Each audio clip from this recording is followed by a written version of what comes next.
Welcome everyone to Digital Moments Career Panel for International Women's Day. We're very excited to bring to you a group of, in total, 7 different women who are all in different careers at different stages in their careers to talk about how technology has affected them. So the theme for this year's International Women's Day is DigitALL, Innovation and Technology for Gender Equality. So the idea behind this panel is to celebrate how far women have come, to talk about how we all use technology, in particular in our careers. So these women are going to reflect on how their education shaped their career trajectory, any hurdles they may have overcome, and how they can use digital skills to kickstart a better future. For this event, I would like to acknowledge where we are. So we're gathering virtually from various places across Canada, which is land that has been cared for and lived for by Indigenous peoples. I'm coming to you from Chibuktuk in Mi'kmaq, which is also known as Halifax, Nova Scotia. That is the traditional and unceded territory of the Mi'kmaq people. I'd like to talk a little bit about Digital Moment, since that's the organization putting this on. We're a charity that is based in Montreal, but does work all across Canada in both French and English. So we do our best to bring digital skills to everyone, with a particular emphasis on getting into the classrooms early and offering digital skills to everyone, since that's a great way to reach girls. And with that, I'd like to start our panel by doing some introductions. So I'm Susan. I'm the educational programs owner here at Digital Moment. So I do things like manage the programs where we go into schools, where we teach kids how to code with things like Scratch and Microbit. We have discussions with them on AI, and we also work with teachers so that they have the skills to learn about new technologies and bring them to their students. So I'd like to move on and have each of the panelists introduce themselves, and we're going to start with Theresa Estonina. Hi guys, so my name is Theresa.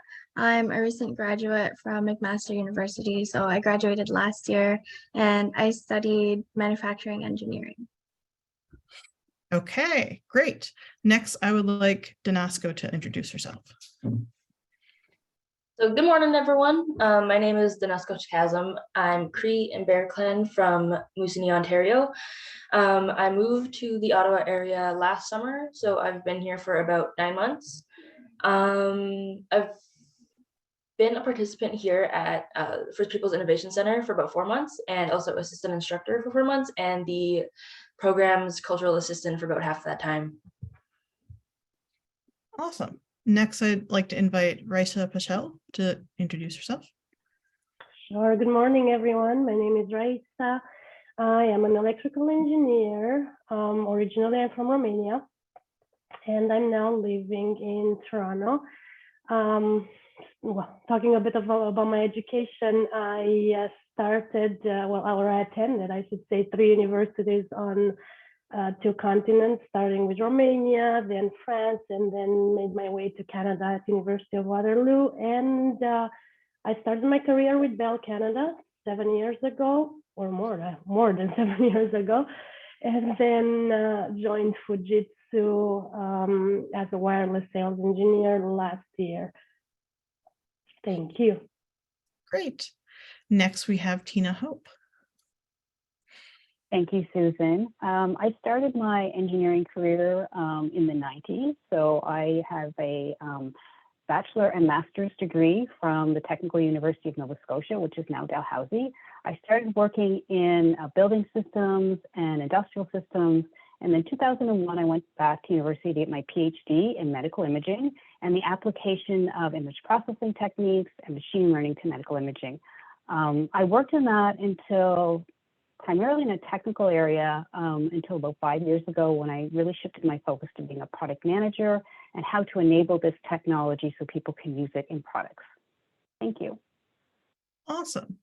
Next, we have Jane Vance. Yes, thank you. Yeah, so I'm the head of product design at the Raspberry Pi Foundation. I lead a team of product designers and user experience researchers, and we work on many of the sites that we have as a foundation. For those that don't know, the Raspberry Pi Foundation is a charity with a mission to help young people realize their full potential through the power of computing and digital technologies. So we develop resources, tools, and programs that support young people around the world in computer science and coding, both in formal education settings, such as schools, as well as informal settings like Code Club. In terms of my background, before I was with the foundation, I worked for a digital design agency for many years, working with lots of different companies globally on the kind of strategy and design. Previous to that, I worked for Apple for many years as part of the digital marketing team, kind of working with design and content management. Awesome. And our last panelist is Chloë DeLucy. Hi, thank you, Susan. So I'm Chloë DeLucy. I am head of Strategy Transformation Office for the Investor and Treasury Services Technology Group at Royal Bank of Canada. I've been working in technology, primarily technology change for over 20 years in Australia, England, America, and I now live in Canada. My role at the moment is very focused on driving IT strategy that enables our business and clients' value and enabling our technical teams to stay up to date and learn more about innovative and accelerative strategic technologies. Thank you. Great. So now that we have a little bit of introductions, we know a bit about the background of all of our panelists. I have an open-ended question, which is, how did you get to where you are in your career? So we have panelists in different stages of their career. So that could be a question about your education, or maybe some unexpected turns that your career took. So I'm going to ask that question, first of all, to Theresa. Yeah, so I said I'm just at the start of my career, recently graduated. But in the beginning, like I always was really interested in how things work and putting things together. In high school, I was really good at math and science. I also took coding and design courses. And then so I went to Humber College first and did a combination of electrical and mechanical engineering courses. And then, like I said, I graduated from McMaster for manufacturing engineering. So in terms of extracurriculars, I was actually co-president of the McMaster Medical Engineering Design Team, and we worked on a lot of fun projects. So another factor that also made me pick engineering is kind of the lack of representation of women in the field. And also I had a lot of female teachers and role models that were really supportive and inspiring. Great. I'll go to Danasco next. So the point I'm at in my career right now is I'm just like newly moved out of my community and just kind of getting my work experience in and just experimenting with different things I like. But at the moment, I work with the First Peoples Innovation Lab, and this is a fab lab here in Gatineau, Quebec. And Fab Lab actually stands for Fabrication Laboratory, and there's a whole bunch of them all around the world. It's just, this is the first Indigenous one in Canada, which I'm happy to be part of as assistant instructor and also cultural program assistant. But I think that my, the origins of me wanting to be where I am in my career just stems from me growing up like as an activist. My mom has homeschooled me my whole life, like since the minute I started breathing. And she has always embedded it in my mind that as a Native girl, I have my own voice and I have something to say. And so I was made well aware of all the issues that Indigenous people face, as well as all the amazing stuff that we do. I got both sides of the coin, I guess you could say. And I guess that experience just ties back into the job I'm doing now, because we are a very artsy place, but we're also very technical. Like we do coding and AI, we work with machinery, and this just kind of ties into something I feel very strongly about, which is looking into my art as like a form of activism. And because I felt so strongly about it, I knew that I wanted to go into a field where this was kind of like the main focus. So yeah, I'm just happy that I took this job because that incorporates that aspect into my work. It's always given me new ideas on what to produce next, where there's like never enough time for me to do what I want to do, but I'm happy that I get to do it. Great. Thank you for sharing. And Digital Moment's been lucky to work with the Fab Lab a bit, and it's been like a great experience for everyone. Raisa is next. Sure. So how did I get to this point in my career? Well, it's somewhat of a funny story for me because I didn't know anything about engineering back in the day, I remember, and I knew that I wanted to do something exciting when I was in high school and planning for my future. I knew I wanted to do something where I would have a visible and measurable impact, but again, I couldn't really decide on what. I didn't know anything about electronics and telecommunications. And just the summer before going into grade 12 is when I was speaking with one of my friends, and he says, oh, you know, electronics and telecommunications in this city is really, really hard. Their admission exam is very strict, and whatever, he kept telling me there. And I thought, oh, like, you know, I'm not the one to run away from a challenge. And I thought, well, that's it. That's where I'm going. And literally, that was it. That was how I made my decision of going into electronics and telecommunications. And then throughout several scholarships, I made my way to Canada, and then, you know, graduated from here, joined Bell Canada, held several roles in there. And I always made sure, again, that I enjoyed what I was doing. It wasn't always easy, really, but I followed through, or to me, it was an important factor to do, again, something where I see I'm making an impact and where I see my work at the end is measurable. And then really, I decided I wanted to look for yet another challenge. And I joined Fujitsu last year, where I am more into the wireless world. And again, at the end of the day, as like the one word to sum everything up is, I got to where I am in my career because I knew I wanted to do something that would be fulfilling and challenging and exciting at the same time. Awesome. Yeah. Thank you. Thank and you. We'll go to Tyna. Thank you. The stories, they're really inspiring. When I think about how I got to where I am, it has to do with being adaptive to change. So I started my career in a very different area. I wanted to be an electrical engineer, really wasn't sure what that meant. Went into the workforce and ended up doing things that I didn't find that interesting. And so then I did my PhD and I got to work in some really neat technology, but then I found the technology had changed, right? So I started out in classical machine learning, and now everything's deep learning, and how do I evolve and still contribute? And so I just found that through my career, I had spent a lot of time being that bridge in the gap between the technology piece and the business end. And so when I had to make a career decision, do I reinvent myself in this new area, or do I make a shift?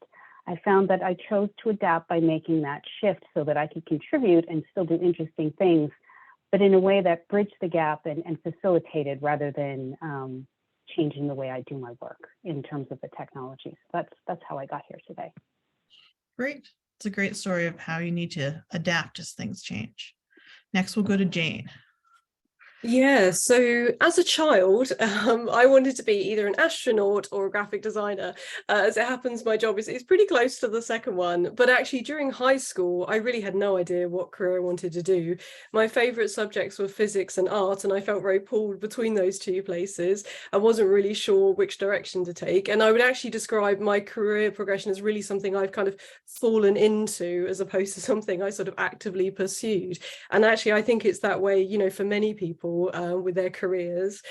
So how did I kind of get here? Well, after I left school, I did a degree in art and then a master's in digital arts, and I completely love my degree. You know, I learned a huge amount about kind of problem solving and design thinking, which helps me in the career I have today. And actually, you know, I was doing very much like an art degree that was a practicing art degree, but I was using technology a lot as kind of part of my kind of art process and creative process. So since I was a child, I've had this kind of interest in technology and design, and I've managed to find a career that really like brings those things, you know, together. But actually the nature, so I've worked in digital throughout the whole of my career, but actually the nature of the roles that I've done in digital have really changed a lot over the last 16 years or so of my career. So I sort of started in a role that was more kind of content focused, kind of content management, translation, but soon I was kind of designing that content. Then I was designing the systems that content was going in, but then I was kind of researching systems and testing things with users to understand usability issues. But it became very apparent to me that really design was where my passion was, and I've been working in product design, designing websites and applications and all those things connected to that ever since. Great. And Chloe? Similar to some of the stories that other panelists have shared, I did not plan to get into technology as part of my high school figuring out what I wanted to be when I grew up. I started my technology career as a backpacker in Australia, working for the head of a technology department in an investment bank. And without trying to give too much away about my age, we were designing web pages for the Y2K experience, and how we were going to protect our applications and our digital environment from Y2K. Which was less of a big bang than people thought it might be. I would say some of the things that I have learned specifically through my career journey to where I am today are, rather than focused on individual technologies and digital experiences, is really around the people. I've learned a lot around my ability to help others to grow and develop in their experience with technology, being able to use technology to solve some really challenging business problems and client problems where technology becomes the enabler, and being able to understand what those problems are and how to design solutions using the technologies has ended up being something that I've discovered over time. I'm quite good at bringing people together to solve.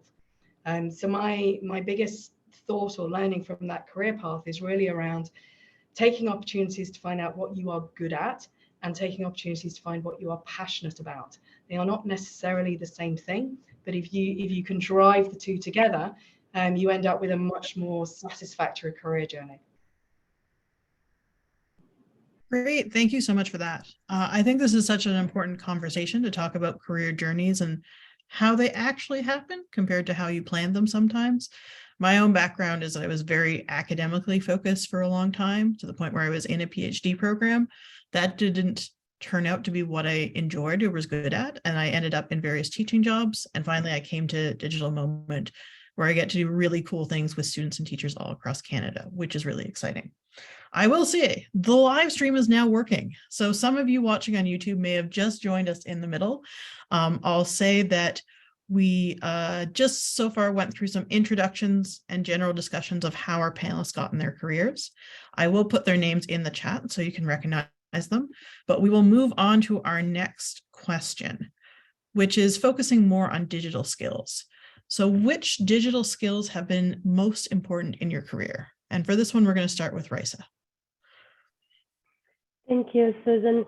I'd like to touch really on what Tyna was saying earlier about how important it is to be adaptive, because if I were to think about which digital skill was most important in my career, I would say really it's exactly that. Which again, it might not be per se, it might not be a real digital skill, but the fact that we need to constantly adapt, we need to constantly be ready for how technology changes and embrace that, I think it's what was critical for me in order to be able to keep up with my career, to keep up with again with technology overall, and the mindset of being open to change, the mindset of accepting that what you know today is not necessarily what will serve you tomorrow. I think that's very critical. Again, if I look back at what I studied in university and the courses I took, whether it was programming or pure engineering or whether it was whatever, RF design and such, I look back and I'm thinking, well, what I learned those years, back in at that time, and what I am doing today, or what I did through my career, right as I started, were totally different, as if it was, like we're speaking now a different language. What is common, though, again, is that I had to stay focused and open to being adaptive, and to be able to adjust fast, to be able to really to be ready for that change, and to understand that, well, yeah, I learned that in school, doesn't necessarily apply here, but I'm changing fast. And yes, again, it might not be particularly a digital skill, but I believe it does fit in today's world really well. Yeah. Thank you. Thank you. Thank you for that. Yeah, that's one thing that we find when we're teaching digital skills a lot, is often it seems like we're teaching specific coding languages, but we're more teaching how do you learn them, how do you play around with them, those things. Jane, what digital skills or related skills have been important for you? Yeah, sure. So I think I make a similar point that actually I think the skill that I probably use the most is not maybe a direct digital skill, but I would say it's problem solving. That's the one thing that I utilize most on a daily basis, whether that's in, how do we solve a design challenge on a website, or how do we, design for using a certain technology. But that might also be, how do we change our team setup and our processes that as an organization that enable us to do our best work. So the ability to problem solve, I think, has definitely helped me hugely in my career. And as I say, is the thing that I probably spend 90% of my time doing. Great. And Tyna? I think in a similar theme, I mean, I could point to one particular item like coding, but I think the core function of that was to help me to break down problems into their smallest components and to remove the noise. So when I think about that, like for instance, now I work with digital scientists and epidemiologists who are looking for instance, at time series analysis. But really, I think back to like, what did I learn as an electrical engineer? Like, what are all the similarities? How can I pick out what are the core elements so that I can communicate? So it's really being able to get to the nugget of what the issue is that we're trying to deal with. How are we speaking the same language? So I think that, we can talk about problem solving skills, but I think that one of the big things that coding was fundamental for me was like, what is the issue, the core issue, and how can we break it down into its smallest steps? Great. So a related question about technology is I want to hear about how technology has changed in your field, or how you're using technology in a day-to-day way. So Danasco, I'll go to you for this. So I think the biggest thing going off of how technology has changed my work and my job is, one, definitely giving me a new experience, and two, making my work more accessible. So for giving me a new experience, yeah, you're right, your career path definitely like will change. I feel like you normally don't stick with what you thought you were going to do. Like for me, my plan was to be 18 and move out of my community, go to university, do the 4-year thing, and that's not what happened. I stayed here for a summer. I became a student at Onaki, and then instead of actually going to a university, I stayed to build on my skills, like as a teacher and a mentor. Because yeah, like problem solving is a big thing, especially in my work. Our machines will do exactly what you tell them to do, and that's what the problem is. Like you have to rely on yourself to be able to fix these things and create these things, and you have to use your own brain power to make your own projects. And I think just doing that and troubleshooting issues yourself has really given me I guess like a backbone, because sometimes it is frustrating, especially since I started getting into coding and AI. I started with block coding, so that's a little similar, and I actually incorporated that into like a culture lesson, and it's like a pattern maker for traditional wear. And it took a while to develop for me personally, and because I just had to keep going back and back, and when I finally got the code right, the math for my project was wrong, so I had to start all over. And that, for giving me a new experience, is definitely one example, but also the technology being more accessible, not just to me, but to my students. part of our job here at Fab Lab Onaki is to go to different isolated communities, Native communities, to teach them the tech we're doing. So in that way has also made it more accessible for other people to get to experience what they wouldn't have otherwise, because we're in a city right now. This is Gatineau, right? And I'm not from a city, and a whole lot of other Native people aren't from the city either, and we don't get opportunities like this. So I think those are the two big things of how technology has changed my job, is new experiences and definitely making my work more accessible. Thanks. And I'll go to Theresa now. Yeah, definitely like what Danasco said about accessibility, right? So since COVID, people do work from home, attending classes from home, and that's with technology. So also on top of that, it is communication. It makes communication easier. You get to show presentations, and even moving away from like paper-based documentation to wireless connections, which is also supposed to be good for the environment, is definitely helpful. Also, like everyone said, like at the end of the day, it's up to you to figure out what you want and need. And even with like Google searching and stuff.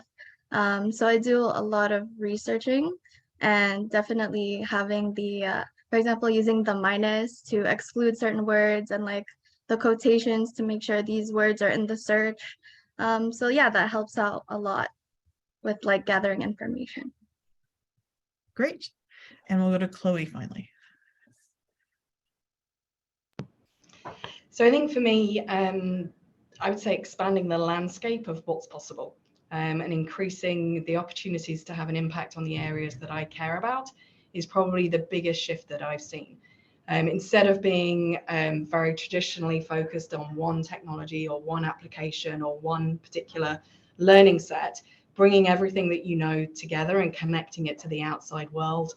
What we care about in terms of whether it's climate, whether it's ESG, whether it's data analytics, and the insight that that data brings us, everything has become a lot more connected. And in my role, I need to be a lot more aware and informed and have opinions about how those connections work, how they relate to the technology teams that I work with, and how they relate to the business problems we're trying to solve. And fundamentally, the clients at the end of the, whether it's at the end of the phone or whether it's at the end of the online digital tools that we provide, understanding their problems and the challenges that they're facing, and how we can support that with our solution design, with the way in which we use technology to move faster and more adaptive. And I think, as somebody else said, that ability to shift between technologies and being able to talk about not just one area, but how they all connect, has become more and more important. And I think specifically on a day-to-day basis, the collaboration tools that are available to us today, particularly during the pandemic, have become more important. Being able to connect with the teams directly. We use whiteboards a lot, we use drawing, and particularly when it comes to solution design and trying to understand the problems that we're solving. We now have had to transfer that to online, and we use online whiteboards, we use online collaboration tools. Much like you would in your social life, we're using them more and more in our online work life as well. Great, thank you. So now that we've talked a bit about the digital skills, I want to go to the other theme of International Women's Day, which is embrace equity, because equal opportunities are not the only thing that we need to build a fair and equitable society. So my next question is, can you think of a time in your career where you've accessed an opportunity or been empowered by an ally or colleague that helped you reach the point you are in your career today? And I'll go back to Chloë for this one. I have a few. I've been incredibly lucky in my career with the people that I've worked with, the mentors that I've had, and the sponsorship that I've built along the way. I would say one of the biggest elements for that for me is trust. So building trust in my stakeholders, so that they can trust that when they ask me to do something or to think about something, that I actually follow through and I'm committed to delivering. That has been a big element of it. And then being open to building relationships with people that I can learn from, that in turn I trust them. One of the biggest challenges that I found through my career is maybe not necessarily having the most confidence in my abilities and what I bring to the table. I grew up being told I was very bossy. I have learned through the years that that is actually an incredibly valuable skill. It allows you to organize yourself as well as help others. And it enables you to structure and build frameworks around things like problem solving in a way that keep people focused on getting to the end result. Having mentors and managers through my career who've recognized that sometimes before I have, that is a real skill and can bring value to what we're doing in any business environment, in any technology solutions, has been a huge plus for me.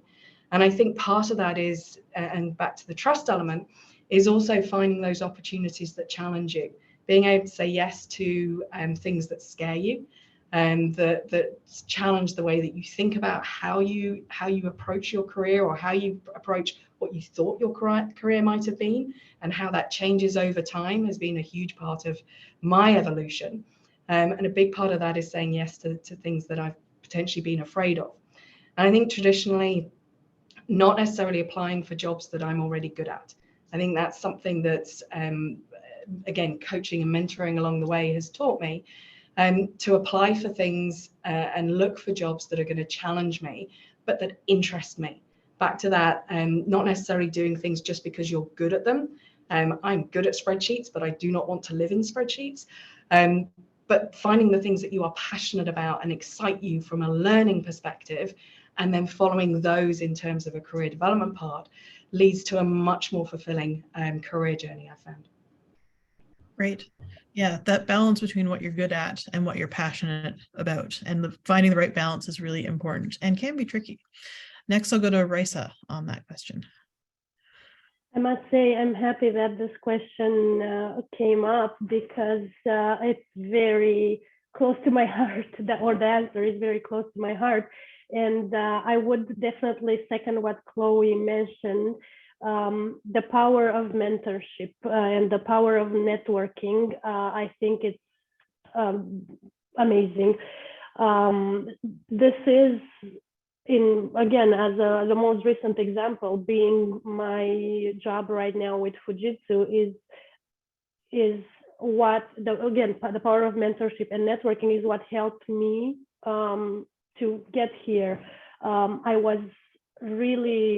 grateful to have had an amazing mentor over the past few years. And not only was he a mentor to me, but also my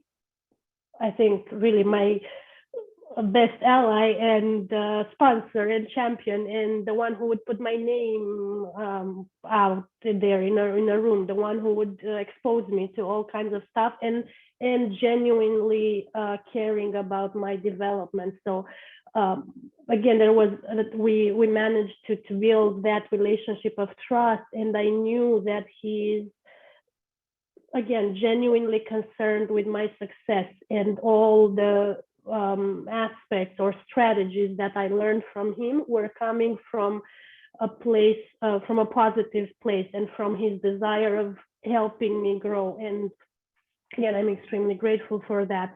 Also, I must say that through my volunteering with Lean in Canada, I was lucky to meet this amazing lady who was an HR executive.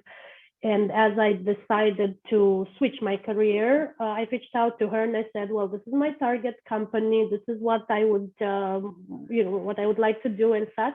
And she was extremely willing and happy to help me come up with a strategy, and with somehow step-by-step approach on how to, this is good things and not so good things that we should do when looking for a change in our careers.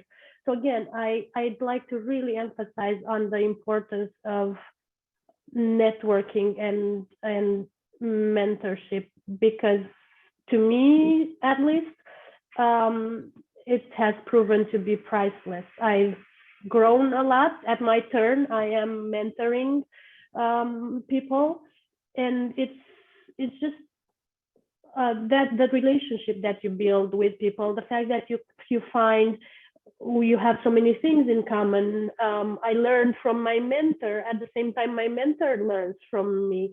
I'm teaching, or I'm sharing from my experience with my mentees, but I also learn from them. So it's all a positive relationship there, and I do encourage everyone to use it, because it does help develop personality, develop your professional persona as well. I know, long answer there, but I feel like this is, again, because it's important to have that ally, that mentor, that someone who can speak for yourself and put your name out there. Yeah, great answer. Thank you. And nice to have all that detail on how specifically networking was important for you. So our next question is, thinking back on some of the hurdles you faced in your career, what advice would you have given yourself? Or what do you wish had been in place to help you navigate your career path? And I'll go to Tyna with this one. So this is a really good question. When I reflected on this, I wish I had mentors. So when I started in engineering, I was one of 2 women in electrical engineering. The year before me, there was 1 woman. There was no one that looked like me. There was also this sense that I didn't belong. And so I did have 1 or 2 professors that were encouraging and recognized that I had skill in this area. But that challenge around not having mentors did continue for quite a long time. In that my first few jobs, because there were no, women engineers for me to communicate with, and there was this awkward, how do we interact with this young woman in our, organization? A lot of it would be avoidance, right? We don't want to deal with this because we don't want to be seen as being inappropriate or whatever. So it was kind of quite lonely and quite isolating. So what's really reassuring to me now is, seeing everyone come together to create a better environment for young women. And why I'm so passionate about, I work in the schools, I do whatever I can to try to show people that you are able to do it. So that would be the biggest thing. I mean, it wasn't like I didn't have any positive role models, because there's one particular professor that got me back into my PhD, but that was a huge challenge. So whatever we can do to break that down and to make it better, I think is absolutely the most important thing we can do. Great. And I'll go to Theresa next. So in my career journey, like I'm currently looking for a job, right? So what advice that I've been trying to follow is just being aware of all the resources available to me, like job websites all around and stuff, and making connections as well.